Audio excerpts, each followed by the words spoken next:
On marche dessus tous les jours, on n'y pense même pas. Et pourtant, le sol sous nos pieds, c'est tellement plus que de la simple terre. En fait, c'est un système incroyablement complexe, vivant et, oui, absolument vital. Allez, on va essayer de comprendre ensemble ce qui se cache là-dessous, les fondations même de la vie sur Terre. Voilà une métaphore qui vient de nos sources et qui est juste parfaite. L'épiderme de la Terre. C'est vrai que de voir le sol comme ça, comme une peau fine, fragile, mais qui protège tout, ça change complètement la perspective. C'est une peau qui respire, qui nourrit, qui protège tout ce qui vit dessus. Bon, mais alors c'est quoi le sol techniquement? Eh bien, c'est le résultat d'un processus mais d'une lenteur incroyable. Imaginez, des roches qui s'effritent mais sur des millénaires, tout ça mélangé avec de la matière organique, sculptée par la pluie, le vent et des milliards de micro-organismes. Bref, on est loin d'un simple support inerte, c'est un milieu super dynamique et surtout vivant. Cette idée de peau, elle est tellement importante qu'on va s'y attarder un instant.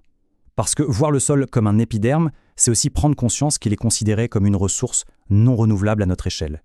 Une fois qu'il a disparu, c'est pour de bon. Et ce réservoir, c'est un peu le garde-manger intelligent des plantes. Il ne fait pas que les tenir droites, non.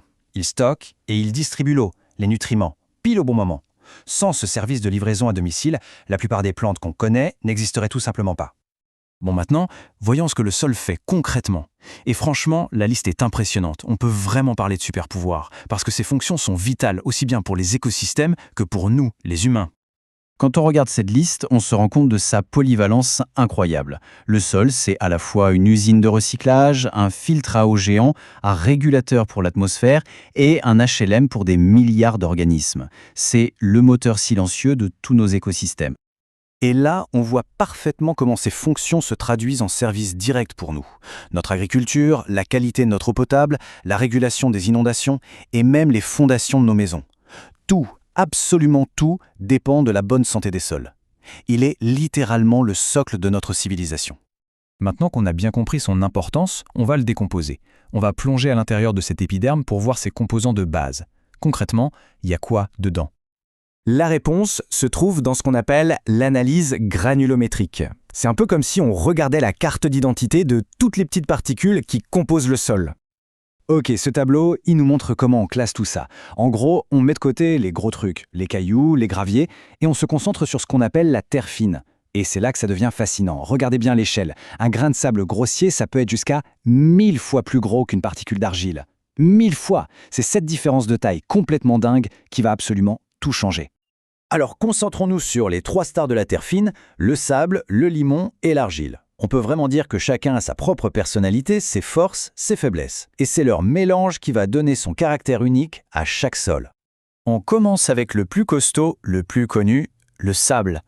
Ce sont de petites particules de roche, assez grosses pour qu'on puisse les sentir et même les voir, une par une. Un sol plein de sable, c'est un peu une passoire. Il est léger, super facile à travailler et les racines des plantes adorent s'y promener. L'eau passe à toute vitesse, ce qui peut être bien, mais c'est aussi un problème, parce qu'elle embarque tous les nutriments avec elle. C'est pour ça qu'on dit souvent que c'est un sol pauvre. Passons au limon. Lui, ses particules sont de taille moyenne. On ne peut pas les voir à l'œil nu, et au toucher, ce n'est pas collant comme l'argile. C'est tout doux, un peu comme de la farine. Le sol limoneux, c'est souvent le juste milieu parfait. Il retient bien l'eau, il garde les nutriments, donc il est très fertile. Un super sol pour l'agriculture.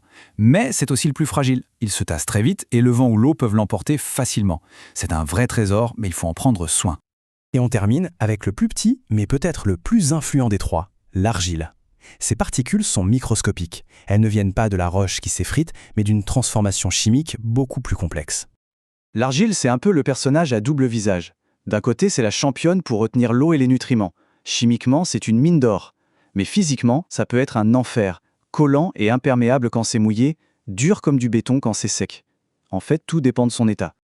Et là, attention, c'est le point crucial. Quand l'argile est à l'état dispersé, c'est simple, elle asphyxie le sol. Mais, et c'est là que toute la magie opère, si on ajoute de la matière organique, du compost par exemple, et qu'on s'assure qu'il y a du calcium, on déclenche un truc qui s'appelle la flocculation. En gros, les petites particules d'argile arrêtent de se faire la tête et elles se collent les unes aux autres. Ça crée des petits paquets et d'un coup, le sol respire, il devient stable. C'est cette transformation, qu'on peut d'ailleurs vraiment provoquer, qui fait passer une terre compacte et difficile en un sol fertile absolument génial. Après ce petit voyage au cœur de la matière, on remonte à la surface. Toute cette complexité, cette alchimie entre le sable, le limon et l'argile, ça nous rappelle une chose absolument essentielle. Ça, il faut vraiment le marteler. Pour former un seul petit centimètre de sol fertile, ça peut prendre des centaines, parfois des milliers d'années. La structure qu'on vient de voir, c'est le résultat d'un temps géologique. Une fois qu'on la perd, à cause de l'érosion ou de la pollution, elle est irréparable à notre échelle de vie. Et cette question, finalement, elle nous ramène tout droit au début, parce que comprendre de quoi le sol est fait, c'est avant tout comprendre à quel point il est fragile. La prochaine fois qu'on se balade dans un champ ou même dans son jardin, ça vaut le coup de penser à toute cette alchimie incroyable qui se passe juste sous nos pieds. Protéger cet épiderme de la Terre, ce n'est pas juste une affaire de spécialistes, non, c'est une réflexion qui nous concerne tous pour notre avenir commun.